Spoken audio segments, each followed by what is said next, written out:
नमस्कार। Sabarmati lecture series के ये 6वां लेक्चर में आपका स्वागत है।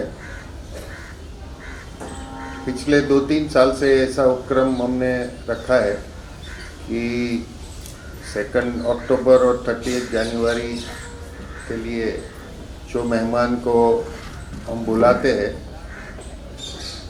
वो जो प्रार्थना और वो जो प्रोग्राम जो इवेंट है वो तो वहाँ 1 घंटे का होता है, लेकिन वो मेहमान का लाभ पूरे लोगों को, ज़्यादा लोगों को मिले, इस तरह से हमने वो साबरमती लेक्चर सीरीज़ का साथ उसका वो लेक्चर रखने का उपक्रम पिछले 2-3 साल से शुरू किया है।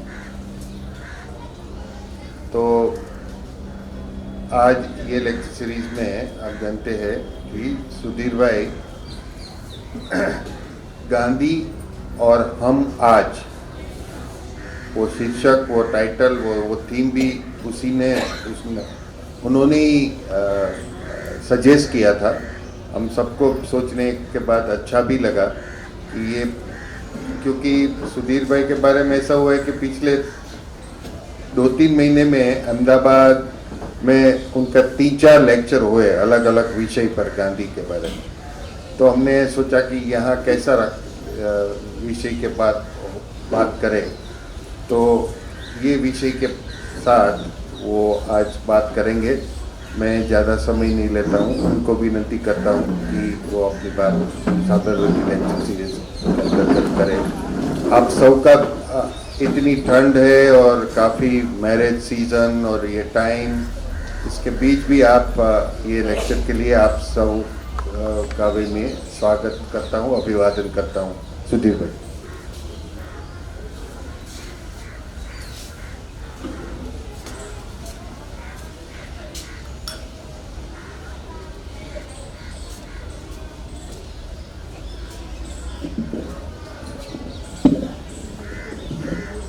अतुल भाई और अन्य मित्रों, अभी अतुल भाई ने कहा कि मैं पिछले 1.5-2 महीनों में अहमदाबाद में कई जगह बोला हूँ और इरादा ये था कि ऐसा विषय चुना जाए जो उससे थोड़ा अलग हो। तो ये विषय अलग है और अलग नहीं भी है। तो मैं आपको एक बात की याद दिलाना चाहता हूँ कि 1947 में जब ये निश्चित था कि अब देश आज़ाद हो जाएगा और देश के विभाजन की बात जोर पकड़ गई और फिर कौमी दंगे देश के तमाम हिस्सों में शुरू हो गए, तो उस वक्त गांधी अपने प्रार्थना प्रवचनों में आए दिन एक बात कहते थे और वो बात ये थी कि मैं क्या करूं, मैं रोज़ रोज़ आपसे वही बात करता हूं, मेरे पास और कुछ कहने को है नहीं। और मैं आपसे बिल्कुल मन की बात कह रहा हूँ कि पिछले 8-10 सालों से मैं गांधी के बारे में लिख भी रहा हूँ, बोल भी रहा हूँ, और मुझे लगता है कि घूम फिर के सारी बातें एक ही जगह आ जाती हैं, वही बात तरह तरह से बनने लगती है। मिसाल के तौर पर कल विश्वकोश में मुझे बोलने का सुअवसर मिला और वहाँ विषय था गांधी और विभाजन। तो गांधी और विभाजन की बात हुई, सिवाय इसके कि विभाजन पर बात सीमित हो गई, लेकिन विशाल परिप्रेक्ष्य में देखें तो वही बात थी जो मैं पहले कहता रहा था और जो आज फिर कहने जा रहा हूँ। अब इस बात को मैं कई तरह से शुरू कर सकता हूँ। मसलन इसी का एक और शीर्षक मैं दे सकता था और वो शीर्षक होता गांधी के दुख। हमने गांधी को जिस तरह याद रखा है और जिस तरह हम गांधी को याद रखना चाहते हैं, उसमें हमारा एक बड़ा स्वार्थ है। तो सबसे पहले मैं स्वार्थ की बात करना चाहता हूँ। स्वार्थ ये है कि गांधी ने हमको और जगत को एक नया रास्ता दिखाया। वो खुद तो ये कहते थे कि इसमें नया कुछ नहीं है, non violence is as old as stones. लेकिन फिर भी गांधी की अहिंसा बिल्कुल ही नई थी, इसलिए कि जो धर्म में और नैतिकता में और आदर्श में बात की जाती थी, गांधी ने उसको व्यवहार में उतारने की कोशिश की। तो गांधी ने जो काम किया वो बिल्कुल ही अनोखा काम था। उससे पहले ये किसी ने तसव्वुर भी नहीं किया था, करना तो दूर की बात है। तो ऐसे गांधी जिन्होंने ये रास्ता दिखाया कि विदेशी साम्राज्य के विरुद्ध एक संघर्ष हुआ, जो अहिंसक संघर्ष हुआ, और फिर हम कहते हैं कि हम इस रास्ते पर पहली बार चले और अब विश्व में दूसरे लोगों ने भी इस रास्ते को पहचाना है। और हमेशा आप जानती हैं दो बड़े नाम लिए जाते हैं, मार्टिन लूथर किंग और नेल्सन मंडेला। आज हमारी और संसार की कमनसीबी ये है कि अब बड़े पैमाने पर गांधी की अहिंसा नहीं चल रही है, छोटे छोटे स्तरों पर गांधी की अहिंसा चल रही है। अद्भुत संस्थाएं हैं, स्थानीय संस्थाएं हैं, जो तरह तरह से गांधी के आदर्शों को, विचारों को अमल में लाने की कोशिश कर रही हैं, ये समझते हुए कि गांधी के अलावा अब संसार के सामने और कोई विकल्प बचा नहीं है। तो एक जबरदस्त नैतिक पूंजी गांधी के नाम से हमको मिल जाती है और उस नैतिक पूंजी को हम अपने हाथ से निकलने नहीं देना चाहते हैं, भले ही हम बिल्कुल ही अयोग्य और अक्षम क्यों न हो उस नैतिक पूंजी के। तो ये हम छोड़ना नहीं चाहते गांधी। पर इसी सिलसिले में मैं आपको बात आगे बढ़ाने से पहले, एक हमारे बड़े कवि हैं, अंग्रेजी में कविता करती हैं, उड़िया हैं, महापात्रा। वो पटना में पढ़ रहे थे और वहाँ उन्होंने गांधी को देखा। उनकी उम्र उस समय 13-14 साल की रही होगी और बाद में 1972 में उन्होंने एक कविता गांधी पर लिखी, अपने उन अनुभवों को याद रखते हुए। और उस कविता की 2 पंक्तियां मैं आपको सुनाना चाहता हूँ, और वो 2 पंक्तियां हैं गांधी के बारे में। We love him, we hate him, we do not know it. ये बहुत ही कमाल की बात है। We love him, we hate him, and we do not know it. और इसी के साथ भाई मैं एक और बात जोड़ देना चाहता हूँ, वो बिल्कुल मेरी अपनी ज़ाती बात है। मैं रायपुर से दिल्ली आ रहा था एक सेमिनार में हिस्सा लेने के बाद, राजधानी से यात्रा कर रहा था और अपर बर्थ मुझे मिली थी AC 2 टियर में, और वहाँ एक अमेरिकी पॉलिटिकल साइंटिस्ट डेविड लूमिस भी आए हुए थे। इत्तेफाक से डेविड लूमिस और मैं एक ही बोगी में चल रहे थे। मैंने अपना बिस्तर बिछा लिया था और बिल्कुल सोने की कगार पर था, लेट गया था कि डेविड लूमिस आए और बगैर किसी भूमिका के सीधे उन्होंने एक सवाल दाग दिया। का सवाल था, सुधीर,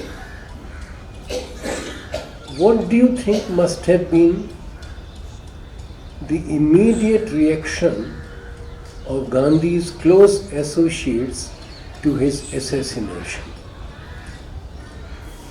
मैं सोने जा रहा हूँ और ये आदमी मुझसे ये सवाल पूछ रहा है। एक क्षण को मेरी इच्छा हुई कि मैं इससे कहूँ कि David, let me sleep over it, we'll talk about it tomorrow. पता नहीं क्या उसी क्षण में मुझे हुआ कि नहीं, इसका जवाब मेरे पास है और मैं देना चाहता हूँ डेविड को। तो मैंने भी तुरंत डेविड से कहा कि David, off the cuff, I think they were mighty relieved that the old man had been assassinated. And after that split second of relief, they must have been overwhelmed with grief. मेरे सामने कोई साक्ष्य नहीं है, ऐतिहासिक साक्ष्य, किसी की डायरी, किसी की चिट्ठी, किसी की कोई स्पीच, जो कि मैं आपके सामने सिद्ध कर सकूं कि वो स्प्लिट सेकंड का रिलीफ हुआ होगा उनको, और बाद में सब शोक में डूब गए होंगे। तो ये जो हमारी बहुत ही कॉम्प्लेक्स संश्लिष्ट रिलेशनशिप, रिश्ता गांधी के साथ है, उस रिश्ते को हम अक्सर नज़रअंदाज करते हैं। जो आदर है गांधी के लिए, जो श्रद्धा है, उसकी बात करते हैं, उस लव की बात करते हैं, महापात्रा जिसकी बात करते हैं, और उस हेट की बात नहीं करते। तो आज मैं उस पर जोर देना चाहता हूँ, और उसकी एक वजह है, और वजह ये है कि गांधी खुद अपने आखिरी दिनों में बेहद दुख में जिए, बेहद अकेले हो गए, और इसीलिए मैंने शुरू में कहा कि एक और शीर्षक हो सकता था, और वो शीर्षक होता गांधी के दुख।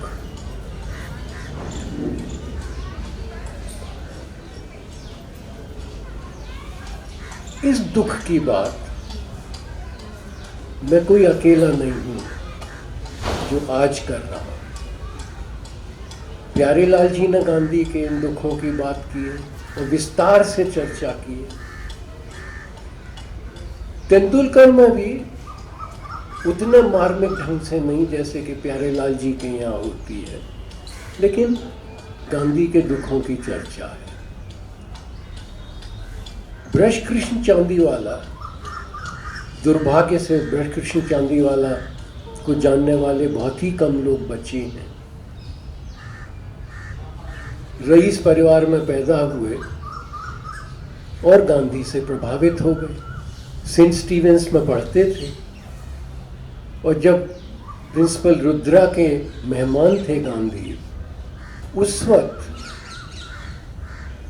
ब्रजकृष्ण चांदीवाला ने बगैर गांधी को अपना परिचय दिए हुए अपने जिम्मे एक काम ले लिया, और वो काम था बकरी का दूध रोज गांधी जी के लिए लाना। 3 या 4 साल तक ब्रज कृष्ण चांदीवाला गांधी के पीछे इसी तरह घूमते रहे और कभी हिम्मत नहीं कर पाए गांधी से जाके बात करने की। महादेव भाई से उन्होंने जान पहचान कर ली, देवदास गांधी से जान पहचान कर ली, लेकिन गांधी से बात करने की उनकी हिम्मत नहीं हुई। फिर एक दिन मौका आया और ब्रज कृष्ण जी का परिचय हुआ गांधी से, और 2-3 दिन बाद इन्होंने कहा कि आप मेरे घर भोजन के लिए पधारें। गांधी तुरंत तैयार हो गए। ये 1924 की बात है। तो असहयोग आंदोलन वापस ले लिया गया है। तो ब्रज कृष्ण जी बड़े प्रसन्न थे, पूरे मोहल्ले में बता दिया कि गांधी जी हमारे यहाँ पधार रहे हैं।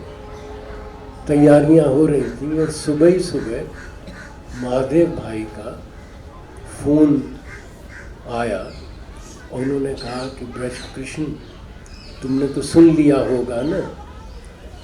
तुम कहा नहीं, क्या हुआ? उनका बापू तो अनशन पर बैठ गए, 21 दिन की अनशन पर। ये गांधी का पहला बड़ा अनशन था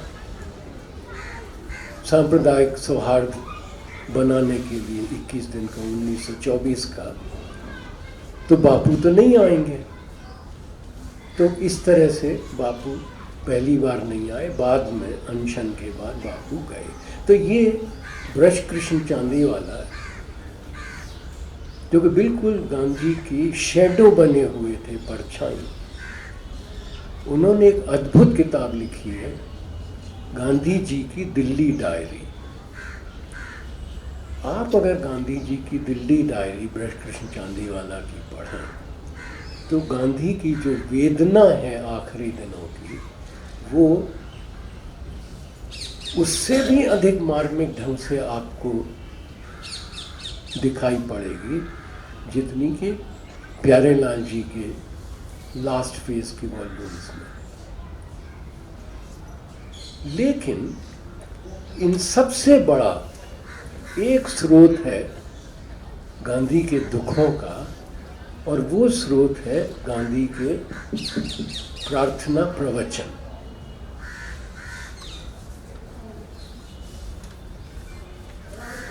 एक अप्रैल 1900 वैसे तो वो प्रार्थना प्रवचन प्रतिदिन करते ही थे, लेकिन ये 2 भागों में छपे हैं, संस्था साहित्य मंडल ने छापे हैं। 1 अप्रैल 1947 से शुरू होते हैं और 29 जनवरी 1948 तक चलते हैं। और जो संस्था साहित्य मंडल का प्रकाशन है प्रार्थना प्रवचन 2 खंड, उसमें उन्होंने 30 जनवरी का भी एक प्रवचन दिया है गांधी का। 30 जनवरी 1948, और नीचे केवल लिखा है हे राम। उन्होंने उसको भी गांधी का प्रवचन माना है, हे राम।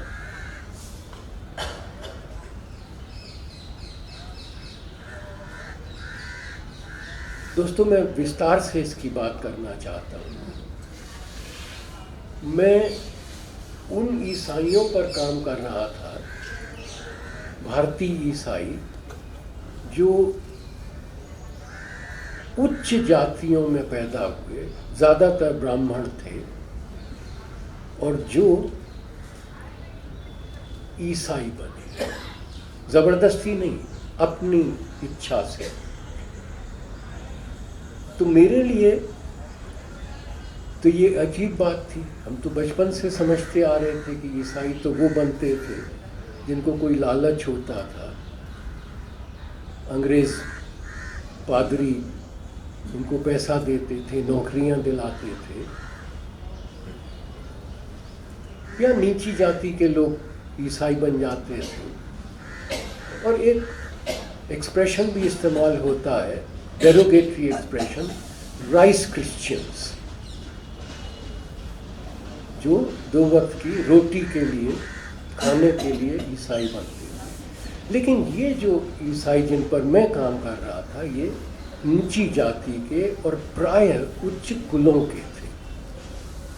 तो इस काम के सिलसिले में मुझे एक रेफरेंस मिला, और वो था गांधी के एक प्रार्थना प्रवचन का। नेहरू मेमोरियल लाइब्रेरी में मैं काम कर रहा था, वो तो अपार संग्रह है पुस्तकों का। तो तुरंत मैंने इस किताब को रिक्विजिशन किया। तो उन्होंने मुझसे कहा कि भाई ये किताब आपको कल मिलेगी, ये तेंदुलकर कलेक्शन में है, और तेंदुलकर कलेक्शन से किताब आने में देर लगती है। तो मैं बड़ी उत्सुकता से दूसरे दिन लाइब्रेरी गया, वो वॉल्यूम मेरे लिए रखा हुआ था, और मैंने वही पेज खोला जिसका रेफरेंस था, और उस शाम का पूरा प्रार्थना प्रवचन मैं पढ़ गया। जब मैंने वो प्रार्थना प्रवचन पढ़ा, और मैं लाइब्रेरी में बैठा हुआ हूँ, चश्मा लगाता हूँ पढ़ने के लिए, तो अंत तक पहुँचते पहुँचते मुझे लगा कि मैं तो देख ही नहीं पा रहा हूँ। जब मैंने देखा कि मैं पढ़ नहीं पा रहा हूँ, तो मेरी समझ में आया कि मेरी आंख में तो आंसू आ गए हैं, और आंसुओं की वजह से चश्मे से मैं देख नहीं पा रहा हूँ, वो ब्लड आ रहा है। तो मैंने अपने इधर उधर देखा, और जल्दी से रूमाल निकाल के अपनी आंखें पूछी, क्योंकि लोग कहेंगे कि ये लाइब्रेरी में आया है, रोने आया है। और फिर मैंने अपने आप से पूछा कि मैं रोया किस बात के लिए। इस प्रार्थना प्रवचन में कोई ऐसी मार्मिक बात तो थी नहीं जिसकी वजह से मैं रोऊं या कोई रोए। और मैं इस नतीजे पर आया कि मैं रोया गांधी का गद्य पढ़, गांधी की भाषा पढ़। ऐसी निश्चल भाषा, ऐसी पारदर्शिता भाषा की कि जो सोच रहे हैं वही बोल रहे हैं। कोई कैसे इतना निष्कपट हो सकता है। और आप विश्वास करिए कि शुरू तो किया था वो रेफरेंस, और अब मैं पूरा खंड प्रार्थना प्रवचन का पढ़ गया, और उसी बीच मैंने दूसरा खंड भी मंगा दिया, और दूसरा खंड भी। और उसका नतीजा ये हुआ कि आज भी मेरा जो क्रिश्चियन कॉन्वर्ट्स वाला काम है वो अधूरा पड़ा हुआ है, और गांधी अपनी गिरफ्त से मुझे निकलने नहीं दे रहे हैं।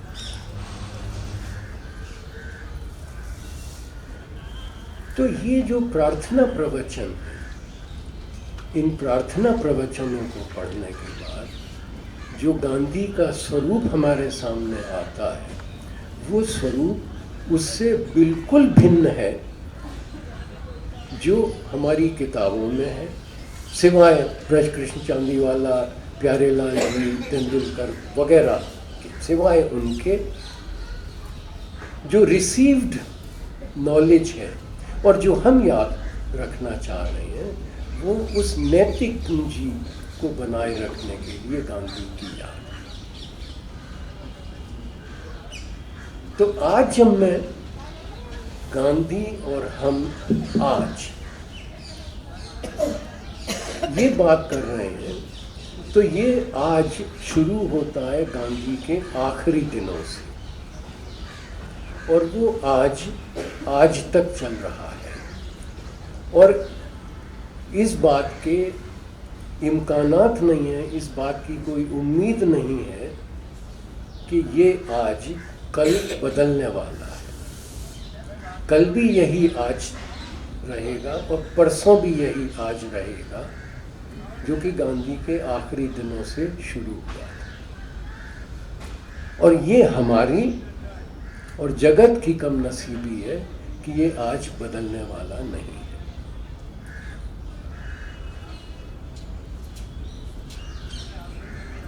गांधी जब अपने दुखों की बात करते थे और आए दिन दुखों की बात करते थे, तो अक्सर एक बात जोड़ते थे। वो कहते थे कि ये मेरे दुखों की कथा है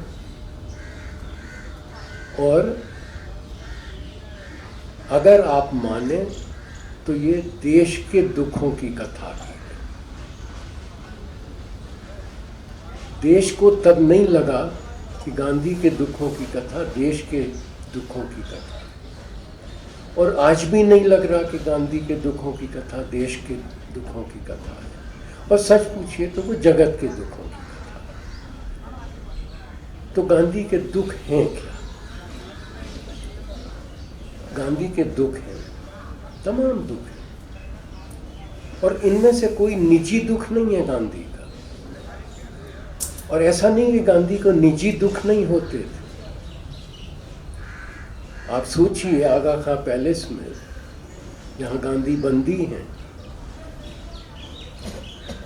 अचानक महादेव भाई ने चले जाते, कोई बीमारी नहीं, कुछ नहीं, देखते देखते चले जाते हैं।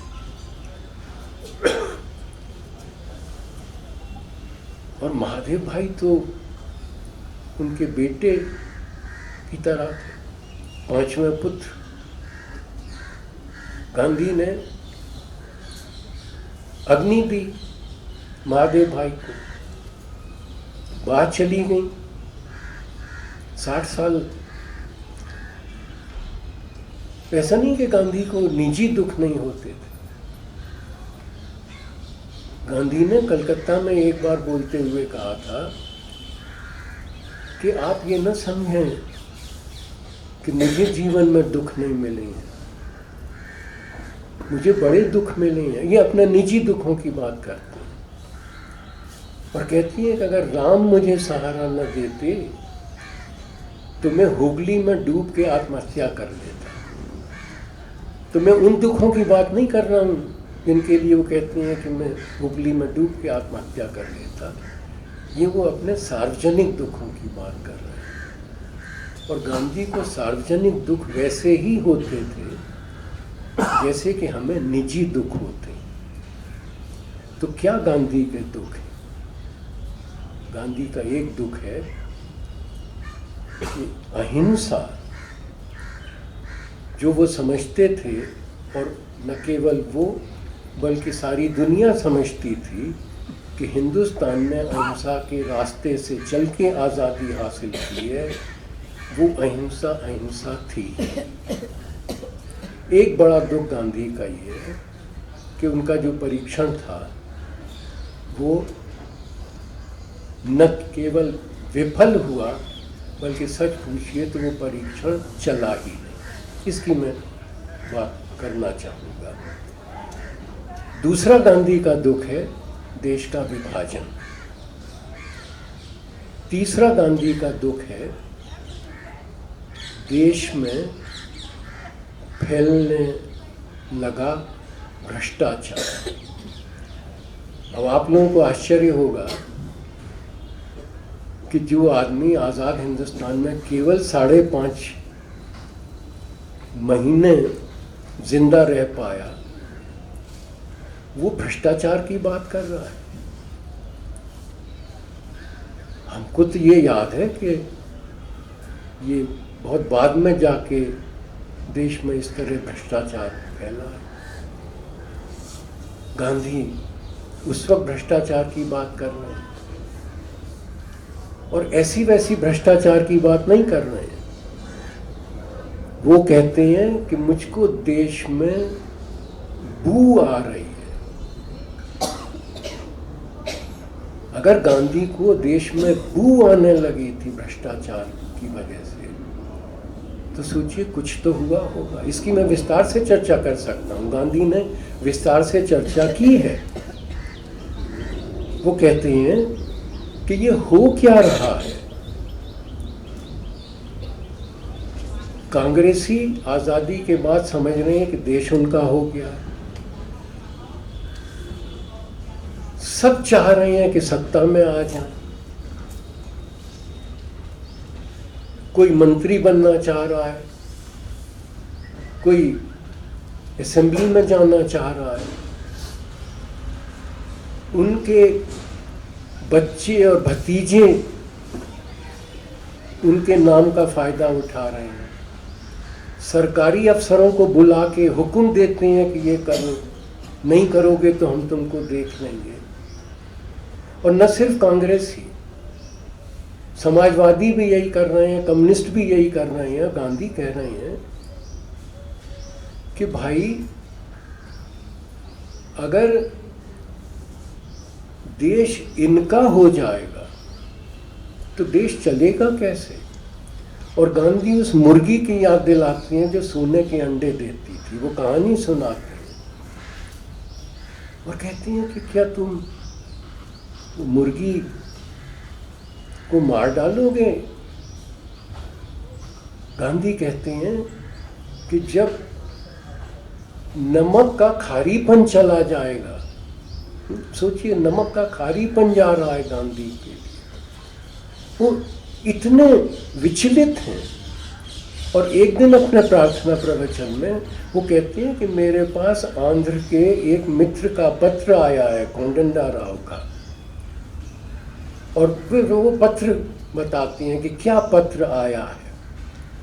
कहते हैं देश में हो क्या रहा है। और गांधी कहते हैं कि मेरी तो कोई सुनता ही नहीं। और जब ये कहते हैं कि मेरी तो कोई सुनता ही नहीं, और ये बार बार कहते हैं कि मेरी तो कोई सुनता ही नहीं, तो विस्तार से इसकी बात करते हैं। कहते हैं कि एक ज़माना था जब मैं इस मुल्क में बहुत बड़ा आदमी था। मैं कहता था ऐसा करो तो लाखों दौड़ते थे उसको करने के लिए। आज मैं कहता हूँ ऐसा करो तो कहते हैं नहीं करेंगे। ये मैं गांधी को बिल्कुल लगभग शब्दशः कोट कर रहा हूँ, लेकिन आप लोग ज़रूर पढ़िएगा प्रार्थना प्रवचन, जिसमें ये सारी बातें आपको मिलेंगी कि मेरी तो कोई सुनता नहीं।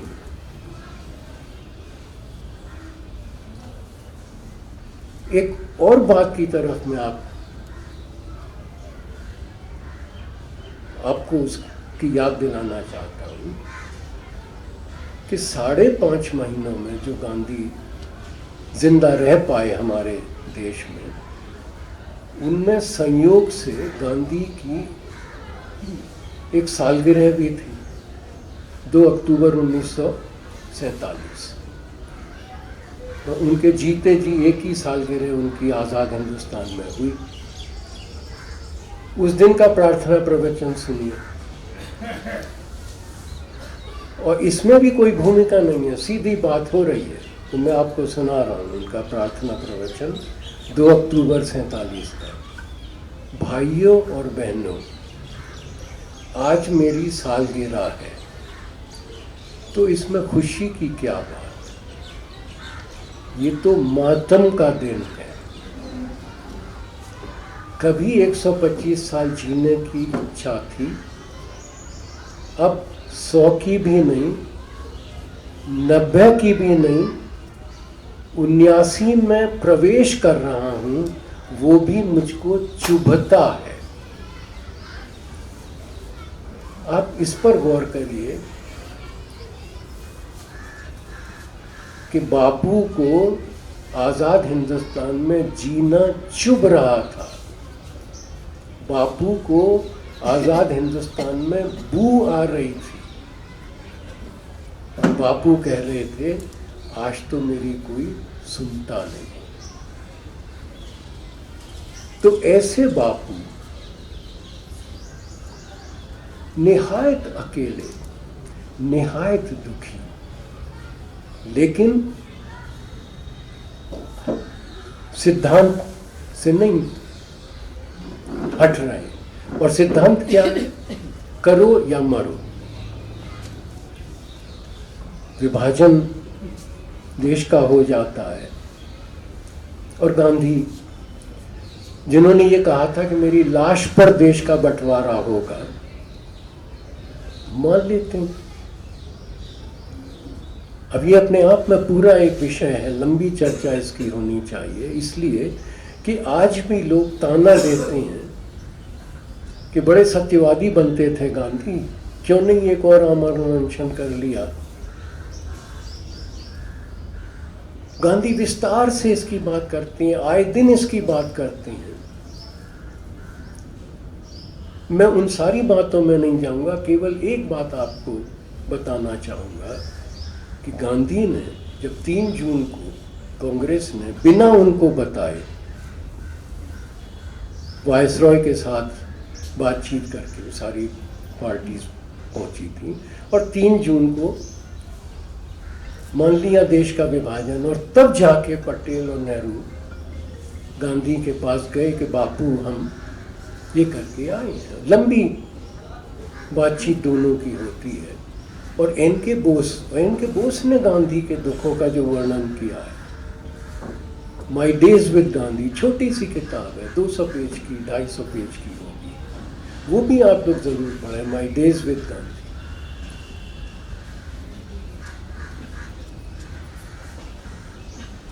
तो गांधी ये समझ गए कि अब कोई देश के विभाजन को नहीं रोक सकता,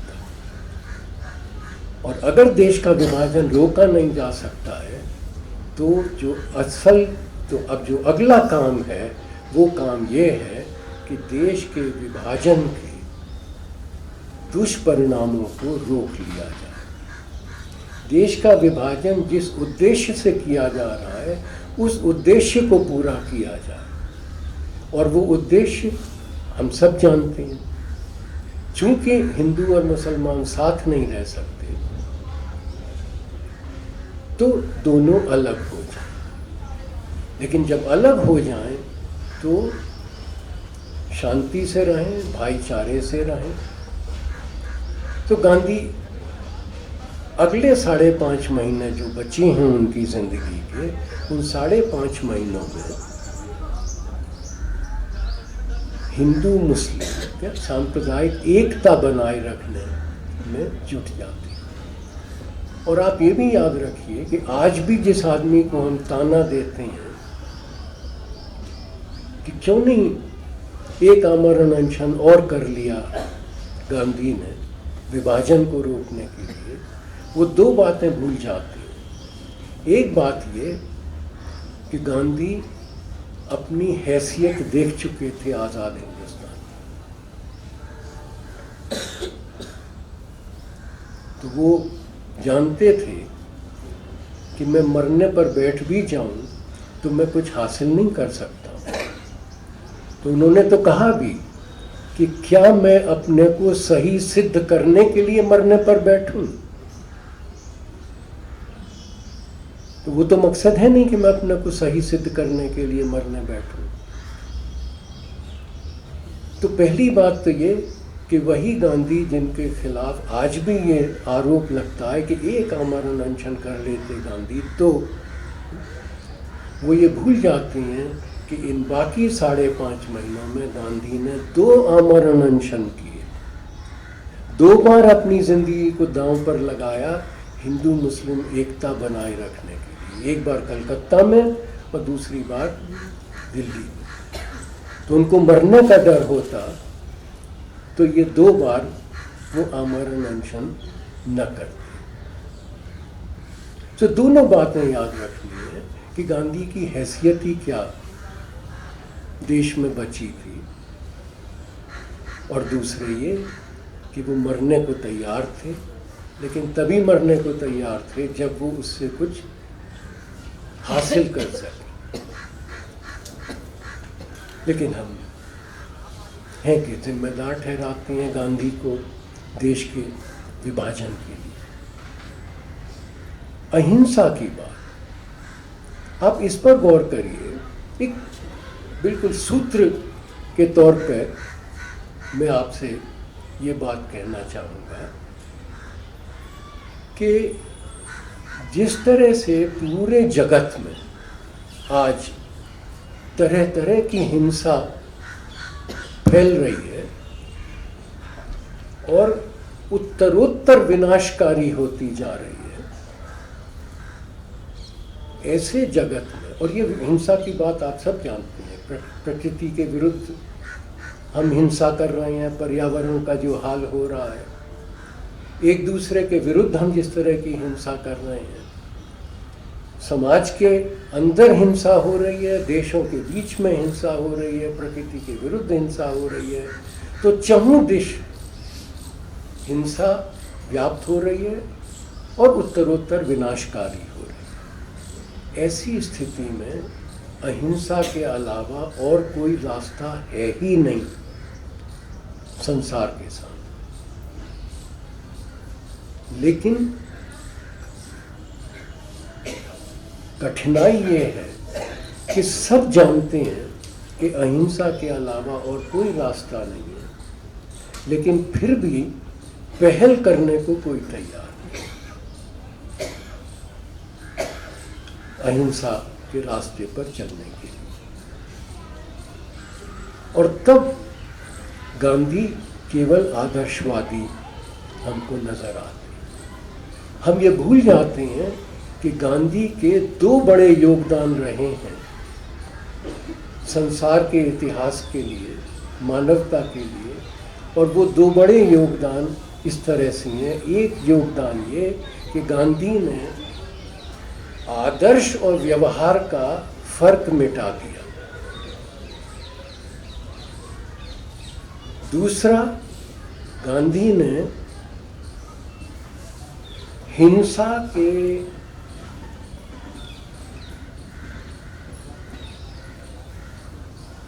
एक ऐसे संघर्ष की बात की, एक ऐसी लड़ाई की बात की जिसमें हिंसा नहीं हो,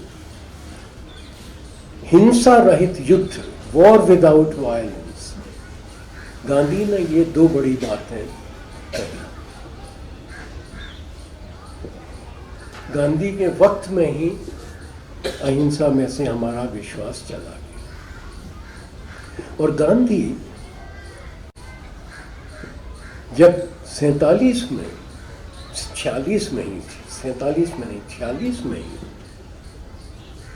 जब आज़ादी और विभाजन की बात को लेके सांप्रदायिक हिंसा फूट पड़ी देश में, तो गांधी ने अपने आप से एक सवाल किया, और वो सवाल ये था कि जिस देश ने 32 साल अहिंसा बरती हो, वो इस तरह की हिंसा कर कैसे सकता है। बहुत मनन किया गांधी ने इस सवाल पर, और वो एक ऐसे जवाब पर आए जो कि न हमने तब सुना और न आज सुन रहे हैं। गांधी इस नतीजे पर आए कि जिसको वो और देश अहिंसा समझता था और संसार, वो अहिंसा थी ही नहीं। गांधी के शब्दों में मैं अगर कहूँ तो वो मंद विरोध था, पैसिव रेजिस्टेंस। गांधी ने कहा कि मंद विरोध कमज़ोर और डरपोक की अहिंसा होती है। उसके अंदर हिंसा होती है, लेकिन वो अपनी कायरता के वश उस हिंसा पर अमल नहीं करता। और गांधी ने कहा कि बकौल एनी बेसेंट, अंग्रेज रोड़े का जवाब गोली से देते थे, और हिंदुस्तानी डरते थे कि रोड़े का जवाब गोली से मिलेगा। तो और फिर उन्होंने कहा कि और चूंकि स्थिति ये थी तो गांधी का सिक्का चल गया। ये गांधी के शब्द है, ये नहीं कहने कि मेरा सिक्का चल गया, उनका गांधी का सिक्का चल गया।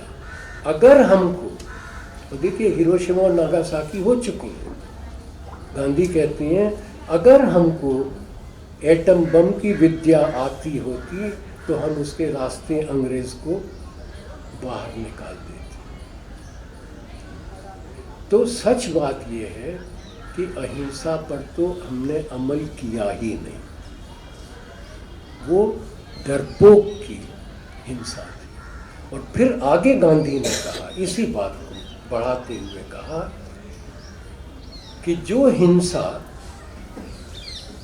32 साल से हम अपने दिलों में गहरे दबाए बैठे थे, आज जबकि अंग्रेज का डर चला गया है तो ये हिंसा बाहर फट पड़ी है। और देखिए, गांधी फ्रॉइड नहीं पढ़े हुए, लेकिन गांधी बहुत ही विवेकशील व्यक्ति हैं। फ्रॉइड ने इसी बात को थियराइज किया था और फ्रॉइड ने कहा था, उनका एक्सप्रेशन है, पूरी थियरी है, रिवेंज ऑफ द रिप्रेस्ड, कि जो आप अपने अंदर दबा देते हैं वो इस तलाश में रहता है कि कब अपना प्रतिशोध ले ले, अपना बदला ले ले। तो ये जो हिंसा हमने 32 साल अपने अंदर दबाए रखी है, वो आज उभर के आ रही है और अपना बदला ले रही है।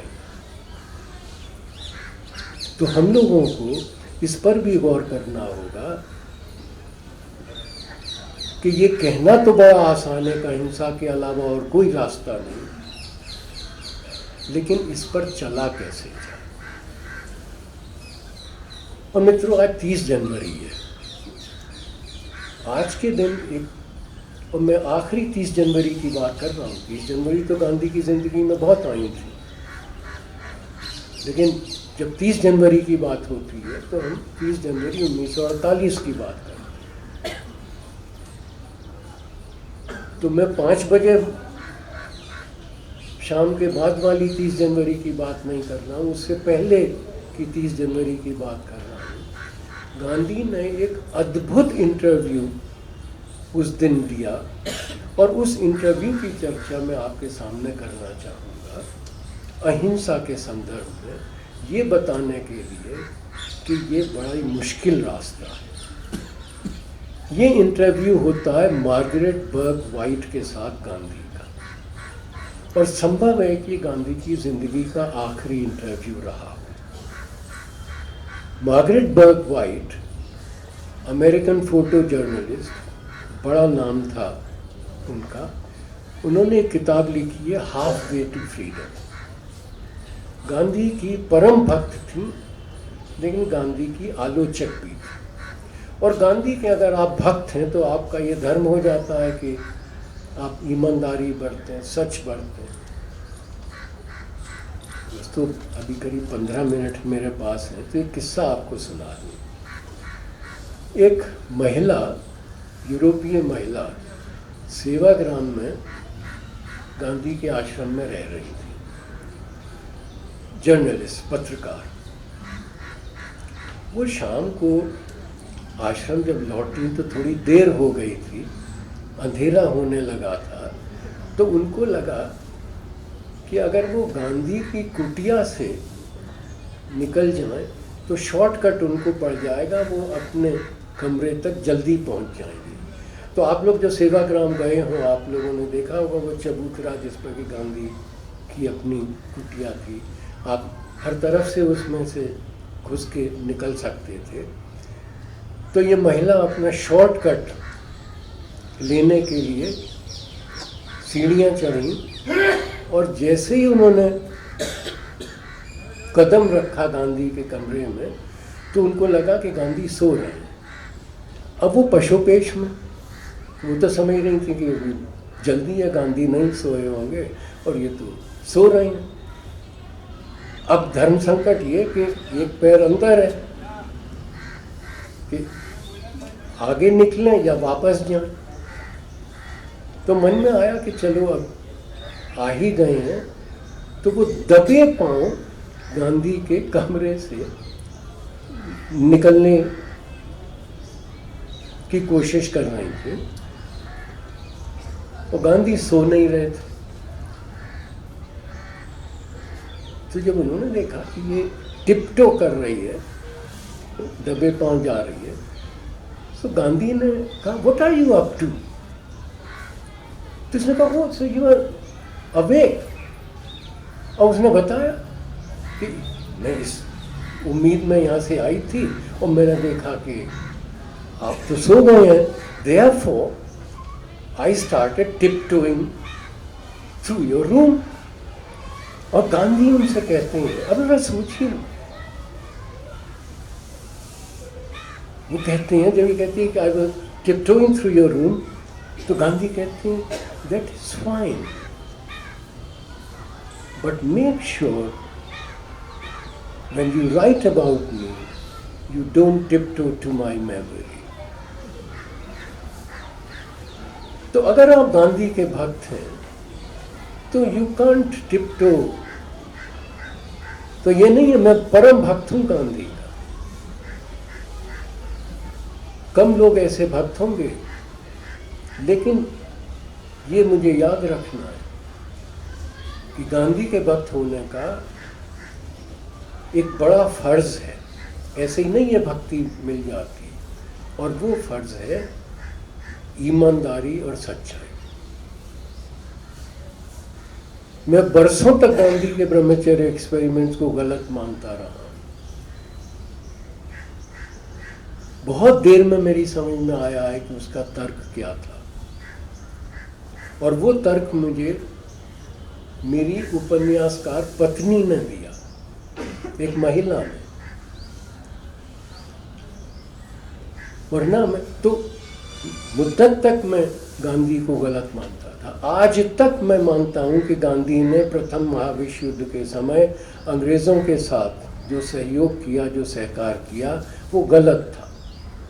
गांधी ने जितना भी लिखा है कहते हुए कि मैंने सही किया, मैं आज तक उसको गलत मानता हूँ। तो ये नहीं है कि मैं गांधी का भक्त हूँ तो अब हर चीज़ मुझे गांधी की माननी है, लेकिन ये बात गांधी की बिल्कुल सही थी, अहिंसा वाली। तो गांधी, अब इस इंटरव्यू पर मैं वापस आता हूँ। ये औरत गांधी से सीधा सवाल करती है,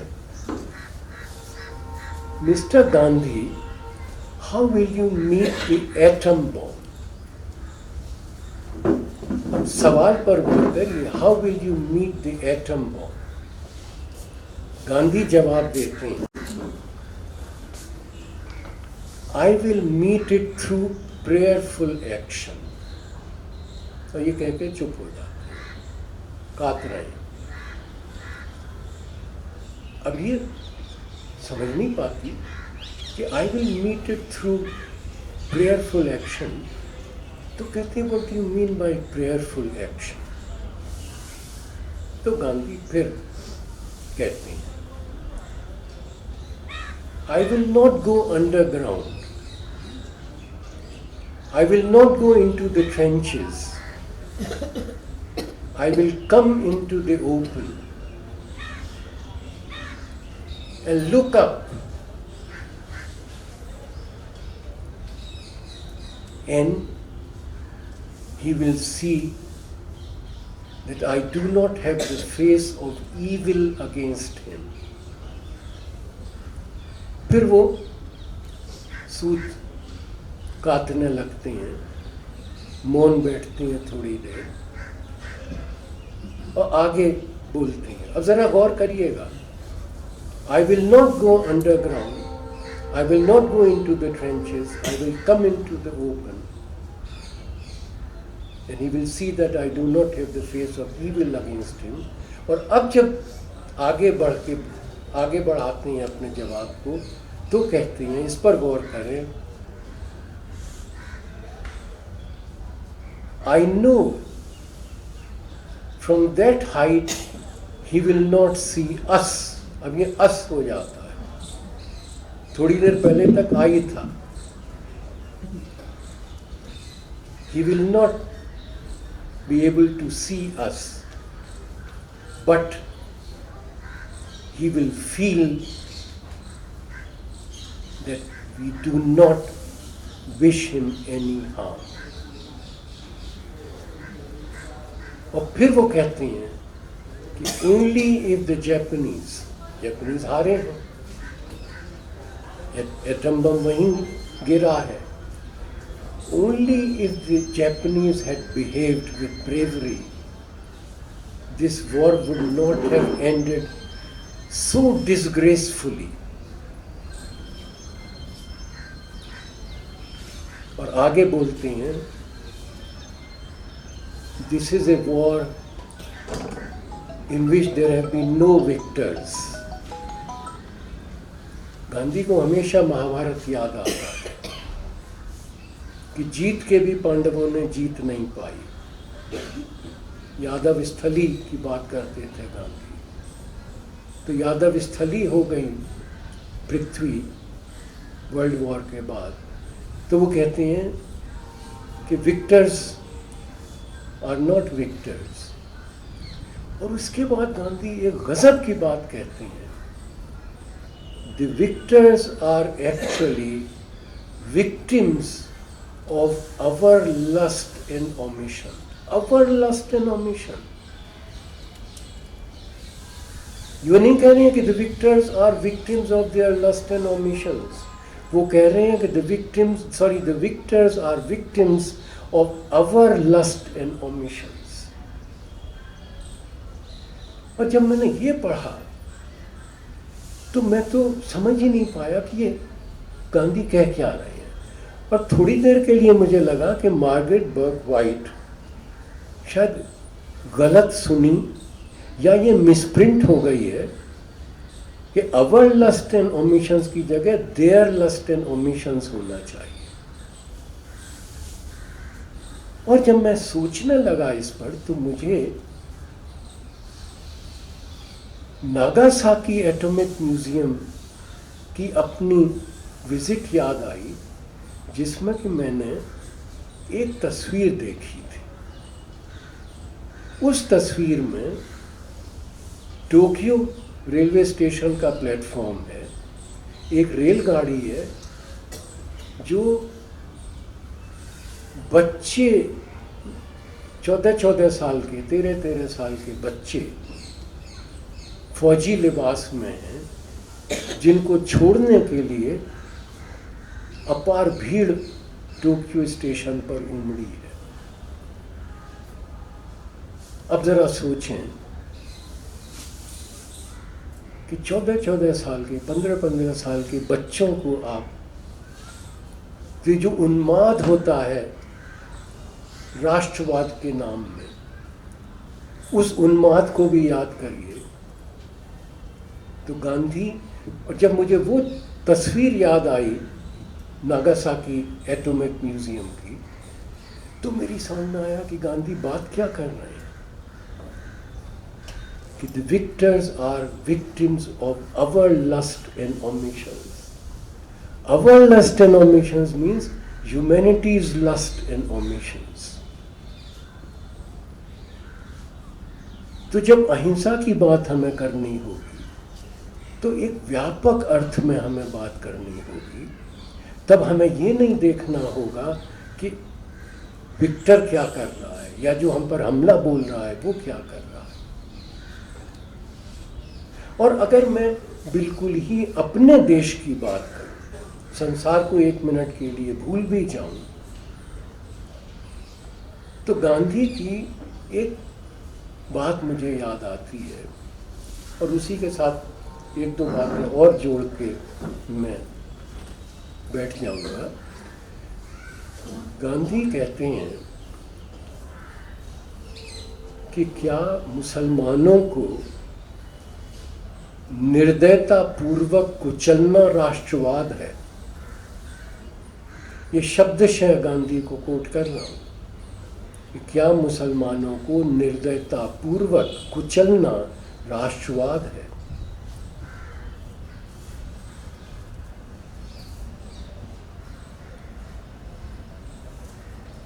गांधी ये सवाल उठा सकते हैं इसलिए कि गांधी के मन में हिंदू और मुसलमान का भेद नहीं था।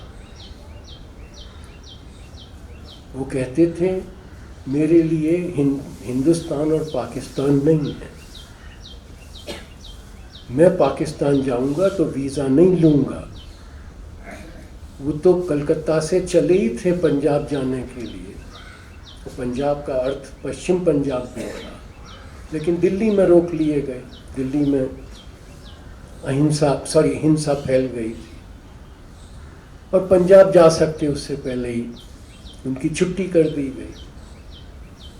तो गांधी के लिए तो ये भेद ही नहीं था हिंदू और मुसलमान का, हिंदुस्तान पाकिस्तान का।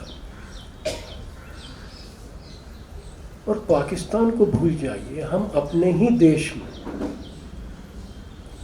काहे में हमारा राष्ट्रवाद सीमित होकर रह गया है। एक दिन गांधी सिख सभा के लोगों से मिलने गुरुद्वारा शीशगंज गए। बिरला के घर में रह रहे थे, तो बिरला के घर से चांदनी चौक, नई दिल्ली से चांदनी चौक, आधी दिल्ली तो पूरी हो ही गई, और चांदनी चौक मुस्लिम बहुल इलाका। गांधी शाम को आए और उन्होंने अपने प्रार्थना प्रवचन में कहा कि आज मैं चांदनी चौक गया, मुझे बड़ा दुख हुआ कि चांदनी चौक में एक मुसलमान नहीं दिखाई पड़ा। तब के गांधी के दुख क्या है कि चांदनी चौक में एक मुसलमान मुझे नहीं दिखाई पड़ा। और आगे वो कहते हैं, क्या सब मुसलमानों को काट डालोगे या पाकिस्तान भेज दोगे? और मान लो तुमने ये कर भी लिया, तो ये जो जामा मस्जिद पड़ी है, दुनिया की सबसे बड़ी मस्जिद, उसका क्या करोगे? मस्जिद को भी पाकिस्तान भेज दोगे या उसको ढा दोगे? ये 11 अप्रैल 1947 की बात। और गांधी जब पूछते हैं क्या उसको ढा दोगे, तो वो सवाल नहीं पूछ रहे हैं, उनके मन में कहीं ये विश्वास है कि उनके देशवासी और कुछ भले ही कर लें, मस्जिद नहीं ढाएंगे। फिर आगे कहते हैं, या वहां शिवालय या गुरुद्वारा बनाओगे मस्जिद ढाने के बाद। और फिर गांधी जोड़ते हैं, अगर हिंदू गुमान भी करें, जरा गौर करिए गांधी के शब्द, अगर हिंदू गुमान भी करें कि वहां शिवालय बनाएंगे और सिख गुरुद्वारा बनाएंगे, तो मैं आपको आगाह किए देता हूं कि ये हिंदू धर्म और सिख धर्म का कत्ल होगा। भाई आज हम गांधी की बात कर रहे हैं और अपनी बात कर रहे हैं। मैं जो कह रहा हूं ना, वो आज भी चल रहा है। उनको तो विश्वास नहीं था कि हम मस्जिद ढा सकते हैं। हम मस्जिद ढाते हैं, हमको कोई पश्चाताप नहीं होता। हम वहां मंदिर बनाएंगे और हमारा सर्वोच्च न्यायालय उस पर अपनी मोहर लगाएगा। तो अगर गांधी का कोई अर्थ हमारे लिए बनता है, नहीं अर्थ बनता तो कोई चिंता की बात नहीं, तो ठीक है। एक पागल आया था,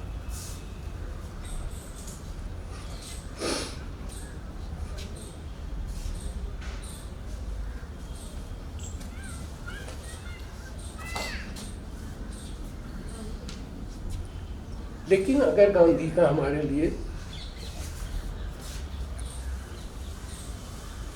जरा सा भी महत्व है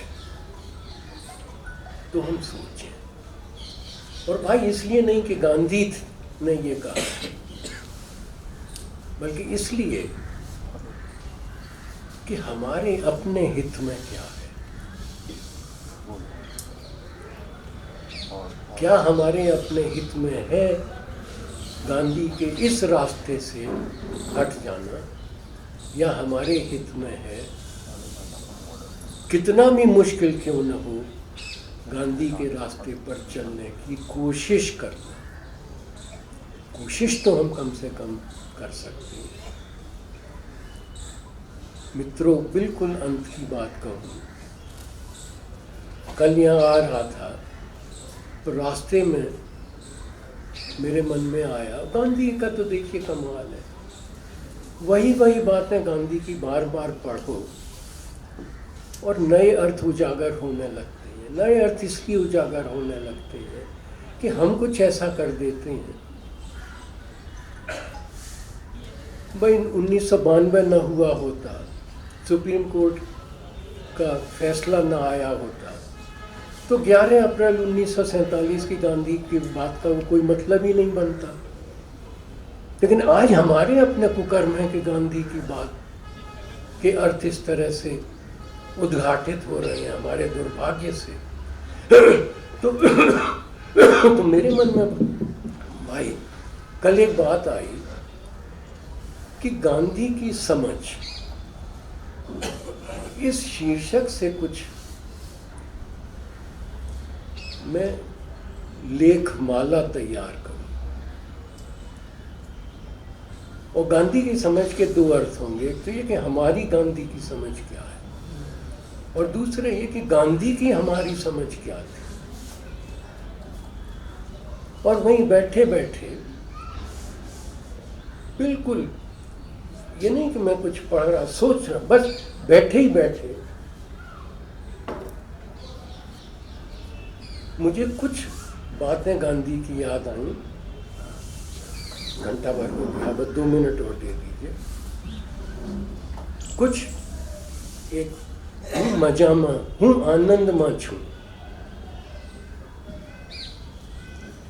कहाँ कह रहे हैं गांधी हूँ आनंदमा छू? नोआखाली में बैठे हैं। नोआखाली में जो हो रहा है आपको याद दिलाने की जरूरत नहीं है।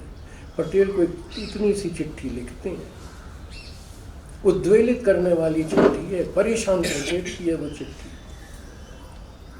और उस चिट्ठी के अंत में हूँ आनंदमा छू। ये कैसा आदमी था? हूँ आनंदमा छू। नोआखाली बिहार जाते हैं, नोआखाली से, जहाँ कांग्रेसी राज्य में मुसलमानों के खिलाफ हिंसा, और कहते हैं कि तुम मुझे बताओ या ना बताओ, कांग्रेसियों से कहते हैं, मैं उन कंकालों से पूछूंगा, कंकालों से पूछूंगा अगर कोई नहीं बताने वाला है। आज बताने वाले हैं लेकिन हम नहीं सुन सकते, हम नहीं सुन सकते, हमारे न्यायालय नहीं सुन सकते। गांधी कंकालों से पूछना चाहते हैं और जानते हैं कि कंकाल मुझे बताएंगे। गांधी से एक और, हिंदू का नाश हिंदू ही कर सकता है। धर्म को धर्म की मार्फत ही बचाया जा सकता है। जो न्याय चाहते हैं उन्हें न्याय करना होगा। और जो मैंने पहले आपको अभी सुनाया था वो मेरा छठा था, मुसलमानों को निर्दयतापूर्वक कुचलना क्या राष्ट्रवाद। तो गांधी ने तो हमारे लिए इतना छोड़ दिया है सोचने के लिए, और उसका थोड़ा सा आभास मैं चाहता था आप लोगों को करा दूं कि हमारा सौभाग्य था कि ऐसा आदमी हमारे बीच आया, उसने हमें रास्ता दिखाया। और हमारा दुर्भाग्य है कि उसके दिखाए रास्ते पर थोड़े दिन चलने के बाद हम उसको बिल्कुल अंदाज किए हुए हैं, केवल उस नैतिक पूंजी के लिए याद रखना चाहते हैं, बाकी कुछ नहीं। धन्यवाद।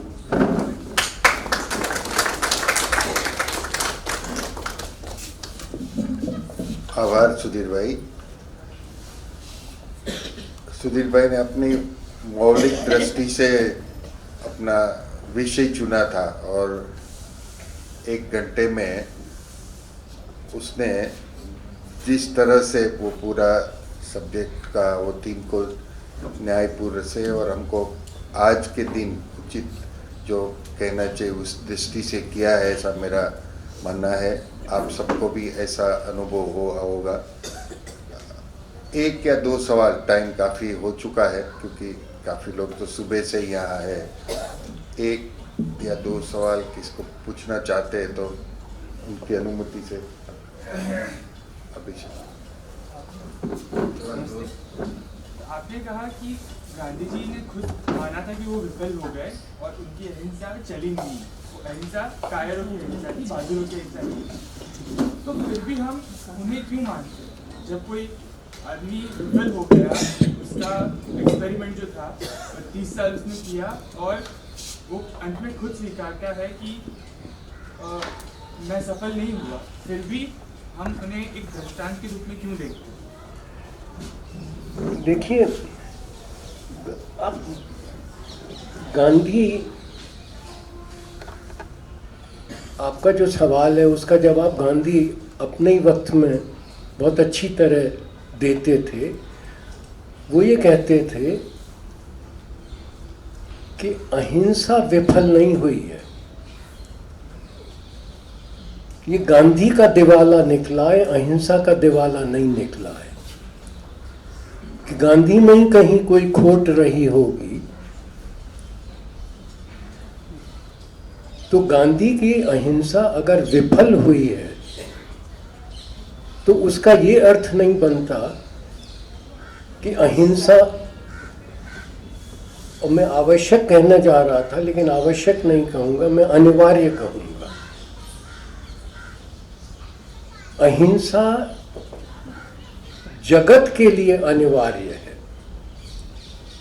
और अगर हम अहिंसा के रास्ते पर नहीं चलते हैं तो जैसा कि अब दिखाई पड़ रहा है, सामूहिक संहार निश्चित है।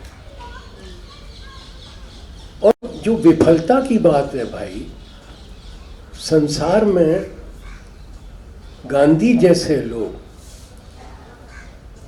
उनकी विफलता और उनकी सफलता केवल उनके समय से नहीं आंकी जाएगी। ये एक सिलसिला है और ये सिलसिला आज भी चल रहा है।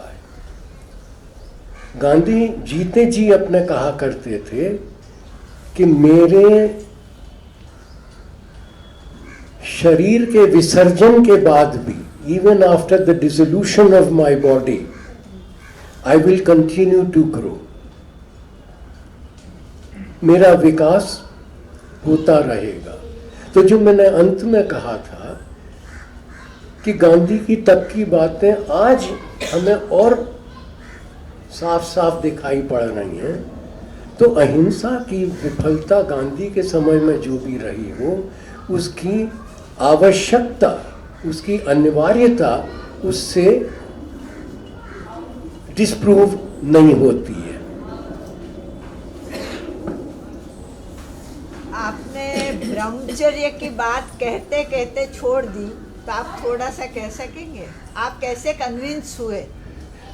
देखिए, वो ने छोड़ नहीं दी थी, हाँ। क्योंकि उसकी तो आप भी विराज हैं।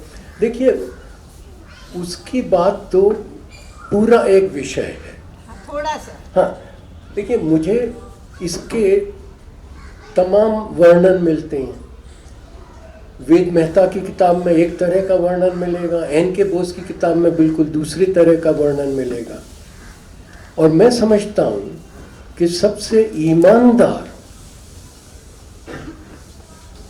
अगर वर्णन है तो वो एन.के. बोस का है।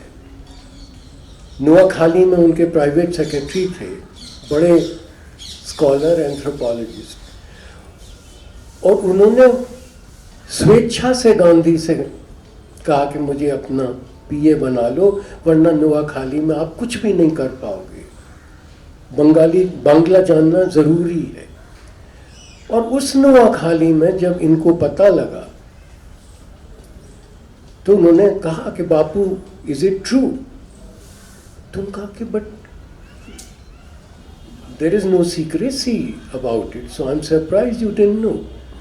तो बोस उनके साथ बहस करती हैं, लंबी बहस करती हैं।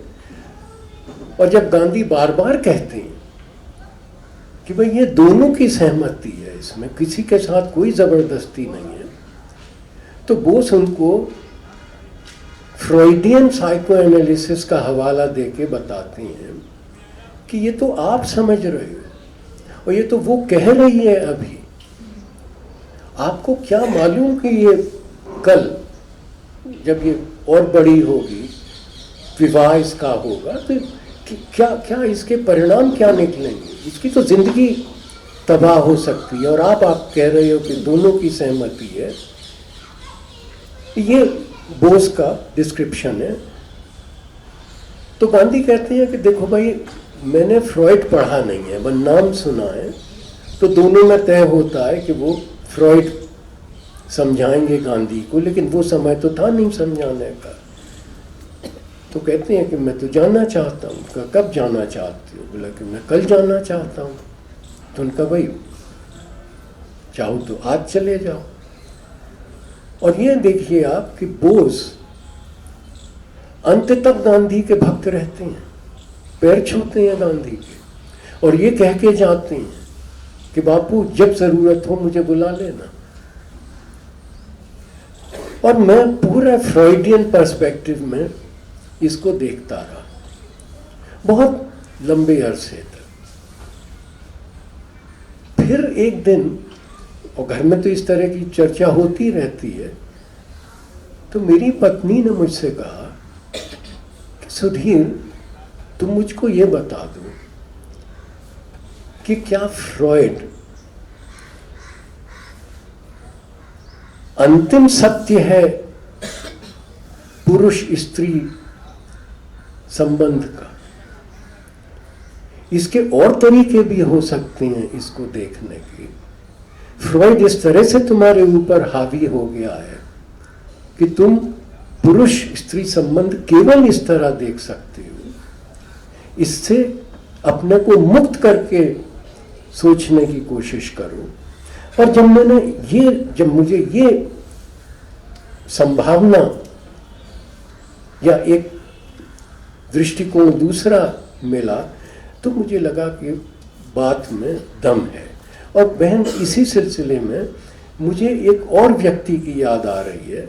उनका उस समय उतना असर नहीं हुआ था, लेकिन इसके बाद जब मेरी पत्नी ने ये कहा तो मुझे ये बात याद आई।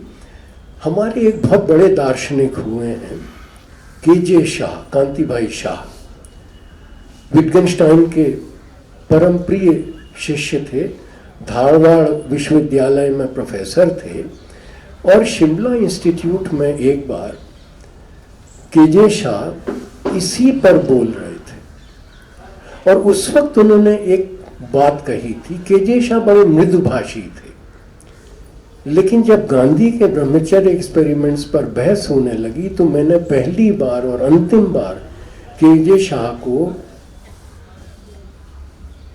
नाराज होते देखा। और उन्होंने कहा कि you all pretend to be rationalist